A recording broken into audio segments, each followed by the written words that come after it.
let's talk about Deshaun Watson because he officially was cleared of all criminal charges. Good for him. So now he's back on the table. Teams have been waiting for this. He sat out all of last year. Seems like he could be on another team's roster imminently. How does this news impact the 49ers? I think it impacts them in a lot of different ways. I agree too. One, it puts Jimmy G back on the back burner, right? So like we went through, Aaron Rodgers, you went through Russell Wilson, and Jimmy's always been kind of option C from the get-go for every team he's ever been on, really. And this puts him back there again. Even after Carson Wentz and all those things, he's still back there. And so what happens is, even if Jimmy if the 49ers had an option for Jimmy, now it's pause because everybody's going to go after their best option first. Yeah, like why would the Colts not inquire about Deshaun Watson or the Pittsburgh Steelers or literally any team that's interested in Jimmy Garoppolo? Even though he's cleared, okay, first off, you have to understand fan perception. You know this better than anybody, Grant. Does some markets would be better than others? Like, I don't think. Well, I'm not going to say that. I'm not going to say that. Anyway, you're right. Yes. And so that does govern a little bit of how certain teams operate. Now, there are definitely teams, especially within the 49ers division, that don't give a rat's ass about what the public perception is. And the Seahawks are that team. The Seahawks now have draft capital. The Seahawks have had no qualms drafting players that have any issues with stuff in the past. Frank Clark. I mean, you can go down the long list. So I'd say that's how it impacts the 49ers the most is the Seattle Seahawks. That's one of the prime landing spots for him, and we can dive more into that.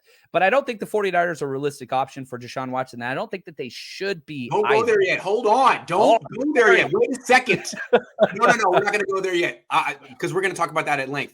But no, let's linger on your first point because that's a really interesting point. Him going to the Seahawks. I mean, all of a sudden, the Niners are in a division potentially with Kyler Murray, Matthew Stafford, Deshaun Watson, and now. Could there be any more pressure on Trey Lance? Hey, good luck, Trey. Damn. It's a lot, man. It's a lot. And you're thinking like, right, let's say you do put, Drew Lock out there, then maybe you can take a breath a little bit. But it's full. And it's not going to go down. It's only going to amplify, and especially if you get off to a slow start, which I don't expect happening. But yeah, there's definitely some narratives that could be created. Jimmy G, wherever the hell he winds up, Saskatchewan Red Raiders, wherever, if he gets off to a hot start and Trey doesn't, those narratives kind of explode. So you can't create room for that to take place.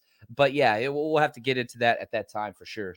Some people say, like, why would Watson want to go to the Seahawks? Like, well, why would he want to go to the AFC? I would want to get out of the AFC. And if the choice is like the Seahawks or the Panthers, like, who are the Panthers?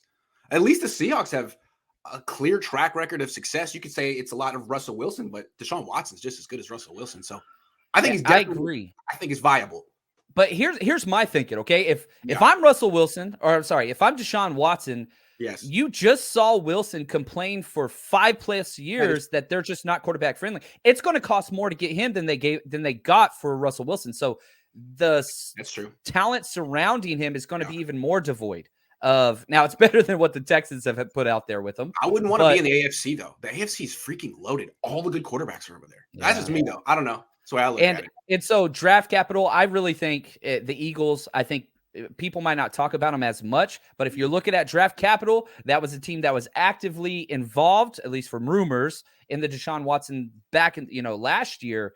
I think that probably makes the most sense. Even with Jalen Hurd, that's just a good swap. They have 3 first-rounders. That's where, again, I'm a betting man. That's where I'll be putting my money for him to land personally. Because, again, with you, why would you go to the AFC? It's the 27 Yankees for quarterbacks out there right now. Absolutely. And look, that's good news if he goes to the NFC East. That's a weak division. That's smart for him. But if he ends up on Seattle, that's bad news for the 49ers. Now, like, legitimately every team in the division has a argument that they could be the best team in the division. And any team could finish last. I mean, it's scary.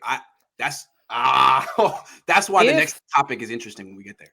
If they pulled off, if the Seattle Seahawks were able to pull off and get Deshaun Watson, that would be a huge win. Do they have a good, solid roster compared to the other 3 teams in the NFC West? No, they don't. No. But they would have a very young, probably one of the best quarterbacks in the division for sure. that is a little scary for sure. But again, I don't think we talked about this. DK, Tyler, that's great fits, and Noah Fant. Good gosh. Yes. Yeah, that'd be something to think about.